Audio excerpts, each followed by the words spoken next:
4. The two Nicoles. Nicole moved into the Bundy condo in late January, and she liked it just fine, but she was still pissed that I hadn't asked her to move back into Rockingham.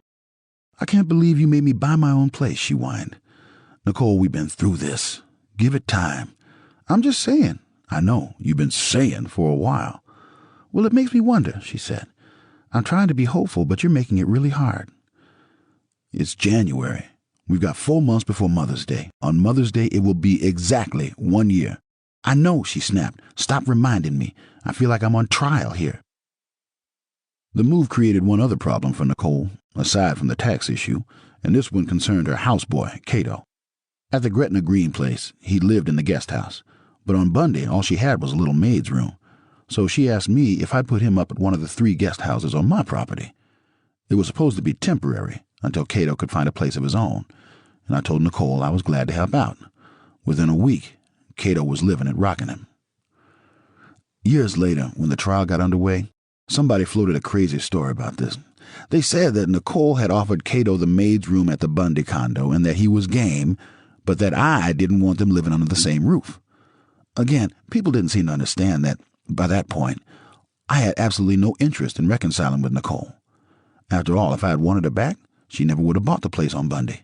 She and the kids would have moved into Rockingham, which is what she'd been hounding me about all along.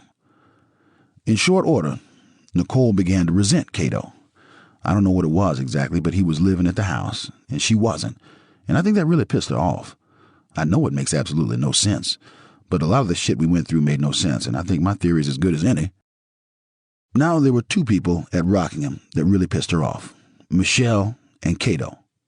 3 if you count me. But she kept coming by anyway, mostly to hang out by the pool and to torment me with her unhappiness. At one point she told me, "Oh, Jay, when I come by the house, I don't want to see either Michelle or Cabo. Cabo shouldn't even be on the property, and Michelle should hide in her room until I'm gone. You understand? When I'm around, I don't want either of them around." I looked at her, wondering if she'd lost her mind. Who was she coming by to tell me how to run my home? If she didn't want to see Michelle and Cabo, she didn't have to come by at all. She could drop the kids off out front, and I'd be glad to hang by the pool with them. I told her as much, and she looked at me with such hatred I thought she was going to leap off her lounge chair and attack me. But she didn't attack me. She picked up her copy of People magazine and ignored me. To make matters worse, several of her close friends started coming by to express concern about the shape she was in, as if I could do something about it. Nicole was still hanging out with that same bad crowd, they said, drinking too much and clearly doing drugs. Every other day I heard variations on the same tune. "Oh, Jay, you got to do something about it. She needs help." But what could I do? Whenever I brought it up, which was often, believe me, she told me she didn't want to hear it. Or worse, she stormed out. As usual, everything was my fault. In her mind, if I'd only let her move back into Rockingham, life would be perfect. But I hadn't let her move back in, and all she had was her friends and a big tax problem. The tax problem was my fault too, of course. It was all my fault. Nicole's life was turning to shit because I didn't love her, and she was certainly lovable, so the problem was me. I was responsible for everything. One afternoon, she came by the house to drop off the kids so she could run a few errands, and I thought she looked a little glassy-eyed. When the kids were out of earshot, I asked her if she was okay. I did it nicely, not accusing her of anything, not confronting her. "You know," I said, "I'm hearing from a lot of people, your friends mostly, that you're fucking yourself up with drugs and shit. You want to talk about it?" "Fucking myself up? That's crazy. What friends are telling you this?" "People who are worried about you." She got mad. She said it was bullshit, that these so-called friends of hers didn't know what they were talking about, that she was in complete control. To tell you the truth, I didn't have any concrete evidence to back up the allegations. The woman looked worn down, yes, and she was erratic, and sometimes she seemed completely out of it. But it's not like I really knew anything. If I had, trust me, I would have done something about it, both for her and for the kids. But when I looked at my kids, and I looked at them closely, believe me, they seemed fine. They didn't look messed up or haunted or any of that shit. On the contrary, they seemed solid and happy, and they were as loving toward Nicole as they'd ever been, if not more so. If something really bad was going on, I figured I'd see it. But I didn't see a thing. Not in them, anyway. In Nicole, though, The changes only became more obvious with time. She became even more erratic, looked even more worn down, and she seemed increasingly lost. It was hard to understand. For as long as I'd known her, Nicole's head and heart had always been in the right place. Whenever any of her friends had a problem, they always went to her first. She was solid and clear-thinking, and she always made the right moral decision. But that was another Nicole, and she hadn't been much in evidence lately. In fact, in some ways it was as if the new Nicole was taking over, and I can't say I much liked her. One day, right around this time, I was just back from New York, sitting by the pool in a lounge chair reading, waiting for Nicole to show up with the kids. The moment they showed up, the kids ran off to the guest house with a note for Cato. "What was that all about?" I asked her. "A letter for Cato," she said. "I want him gone." Cato wasn't home, but the kids left the note there, and they obviously knew what it was about. "Cato's a freeloader. He's a bum. Cato has to find a place of his own because Mom doesn't want him here." I was shocked, but I bit my tongue until they were in the pool, out of earshot. "Why do you have to go and teach them that shit?" I said. "They're little kids. They don't need to get in the middle of it." She rolled her eyes and stormed off, disappearing into the house. A few moments later, she was back. "Man, I hate that woman." She was talking about Michelle, of course, and I didn't want trouble, so I went into the house and asked Michelle to disappear for a while. "Go down to the Brentwood Mart and get some fresh flowers or something," I suggested. "Nicole will be gone in an hour or two." Michelle looked a little upset, but she knew it was for the best. "Okay, Mr. Simpson," she said, barely audible. "All right. Let me just finish cleaning up the kitchen and I'll go." I went outside and told Nicole that Michelle was leaving for a while and that she could relax. But she didn't seem very relaxed. She was full of venom. "You've got to fire that woman," she hissed. And I said, "Nicole, look, if we get back together, Michelle already knows that you and her is not going to work out. But let's just wait and see. We're still a few months away from that." I thought that was a pretty reasonable thing to say, but it must have rubbed Nicole the wrong way. She went back into the house and returned just a few minutes later looking very worked up. "I just hit her," she said. "What?" "I hit her. I couldn't help it. I hate her attitude." "What do you mean you hit her? You can't hit her." I got up from the lounge chair and walked into the kitchen and found Michelle sitting there red-faced, tears streaming down her cheeks, trying to call the cops. "I'm calling the police," she said. "Look what she did to me. She slapped my face." She kept misdialing the number, 411 instead of 911. So I went over and apologized for Nicole's behavior and tried to calm her down. "I'll take care of everything," I said, setting the phone back in its cradle. "Please don't call the police." "You can't just hit a person and get away with it," Michelle said, still crying. "I know, Michelle. That's what I told her. I'm sorry. I don't know what's gotten into Nicole lately, but I'll get it handled." "Well, I don't know what's gotten into her either, Mr. Simpson, but I can't take it anymore." I went outside, pissed, and confronted Nicole. "How can you do what you just did? How could you hit that poor lady? I don't care if you don't like her attitude. You don't go around hitting people." "Don't tell me what to do," Nicole snapped, then got up and went over to the side of the pool and told the kids to get out. "We're going home," she said. Then she stormed off with the kids still dripping wet as if it was me who had done something wrong. I went back and looked in on Michelle again, and I apologized again, and I told her that I was going to get everything handled right away. I then called Kathy Randa at the office, and she got my lawyer on the phone. I walked them through what had just happened. "You should have let Michelle call the police," my lawyer said. "Nothing like an assault charge to teach a person a lesson." "What am I going to do about Michelle?" I asked. "Talk to her. Make sure she's okay." When I got off the phone, I went back into the kitchen. Michelle had pulled herself together, more or less, but she was still very upset. Before I could ask her if there was anything I could do, she turned to me and said, "Mr. Simpson, I just can't stay here. I'm going to resign." Now, we went back and forth on this a little bit, but she was pretty determined. So I told her not to worry about finances or anything, that I would take care of her until she was settled and happy at a new job. "Thank you, Mr. Simpson. I promise I won't leave until I help you find someone to take my place." Within a few days, Michelle introduced me to a friend of hers, Gigi, and I hired her on the spot. The very next day, this is in March 1994, Nicole called to tell me that she thought we should all go to Cabo for a week or two. A bunch of our friends were going, including Bruce Jenner and his wife Christy, and Faye Resnick and her fiancé Christian Reichardt, and Nicole thought it would be fun. Fun? She just created all sorts of domestic havoc for me, and now she was talking about fun? I can't go, I said, and it was true. I was getting ready to do Frogmen, a television pilot, which was going to start shooting that following week in Malibu, and would continue shooting for several more weeks in Puerto Rico. I've got the show to do. That's not till next week, she said. I'm not in the mood, I said. Honey, come on, please, do it for the kids. So I went. I'm a pushover. And we had a pretty good time, to be honest. The beach, good food, good drink, jet skis with the kids, afternoon naps in the shade, and more good food and drink at the end of the day. I had to come back that first Sunday, though, to be on location in Malibu bright and early the next morning, and I left Nicole behind with the kids and our friends. That Thursday evening, as I was on my way home from the shoot, Nicole reached me on my cell phone. I'm back, she said. I thought you were staying the whole week, I said. I missed you. And I know you're going to be in Puerto Rico for a whole month, so I wanted to spend a little time with you before you left. There was something a little weird about the whole thing. Nicole was never a good liar. And when we got together that night, something told me she wasn't being completely honest with me, but I didn't pursue it. I accepted what she told me, and we had a truly terrific weekend together. She was the old Nicole again, the good one. On Sunday morning, as I was packing for my trip, I suggested hooking up in Miami in 2 weeks, where one of my friends was getting married. I told her I'd fly up from Puerto Rico, and she could fly down from L.A., and we could have ourselves another perfect weekend. Just like this last weekend, I said. It really was perfect, wasn't it? She said. And I swear she had tears in her eyes. Yes, I said, it really was.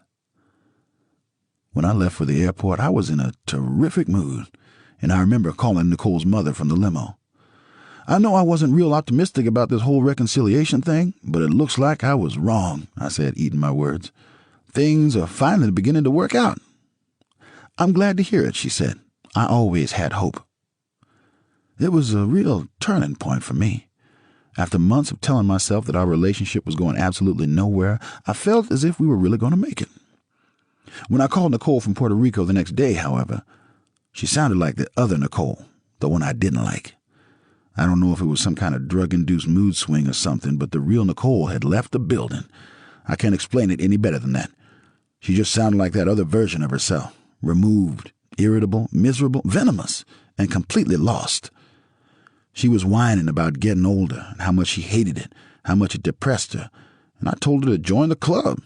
I was getting older too, a lot faster than she was, but I dealt with it because it was the only option. I asked her to put the kids on the phone and chatted with them about their day, and I told them I loved them and to go to bed and to behave themselves. The next evening, when I called to check in, she was even more venomous than the previous night. Why are you calling me? She snapped. Why am I calling you? To see what's happening, to speak with the kids. You're checking up on me, aren't you? Why would I be checking up on you? What have I got to check up on you for? I don't want to talk to you, she said. Well, I don't want to talk to you either, I said. Put the kids on the phone. Man, it was weird. This was not the Nicole I'd known and loved for the better part of 17 years. This was a whole nother person. At that point, even an idiot could have told you that drugs were involved. You don't get mood swings like that from eating Wheaties.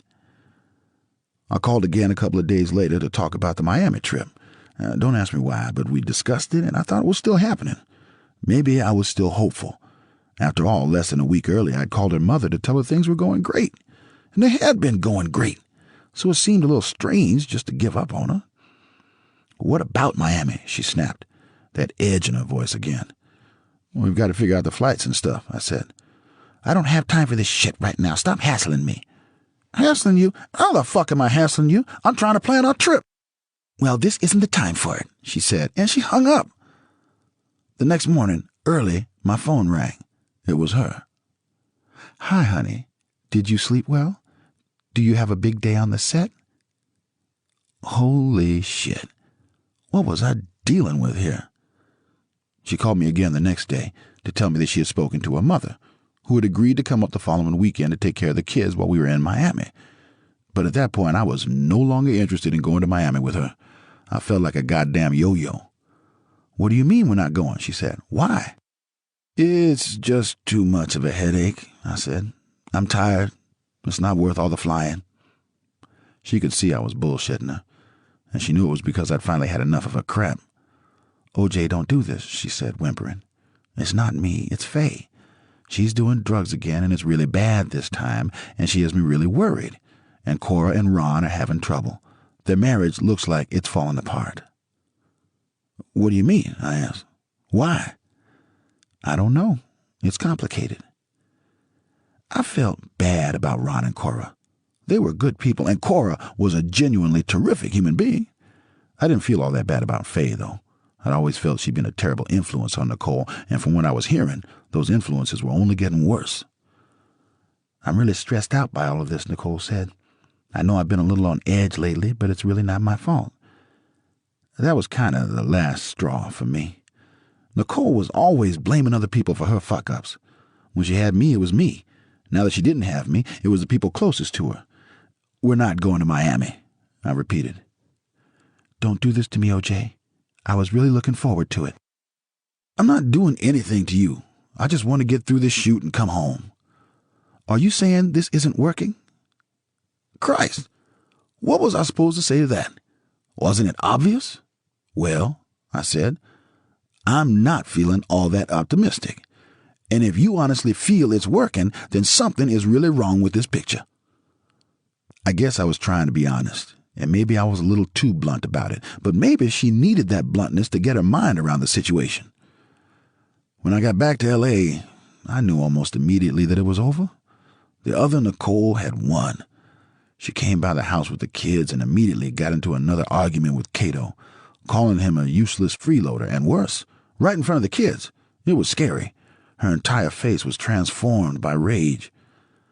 Later, when she was somewhat calmer, and I was trying to pull the story out of her, trying to figure out what had set her off, she told me that Cabo wasn't doing his job. He never helped with the kids anymore, he never ran errands, and he didn't return her calls when she most needed him. "You've got to kick him out," she said. I told her that she should deal with him herself. Cabo was her problem, not mine, and I suggested that she should back off a little. "I think he's actually been looking for a place to live," I said. She looked at me, pissed, shaking her head from side to side. "You don't give a shit what happens to me, do you?" "You're wrong, Nicole. I do give a shit, but I can't fix everything." Man, I'll tell you, I was really looking forward to Mother's Day. It was time to bail.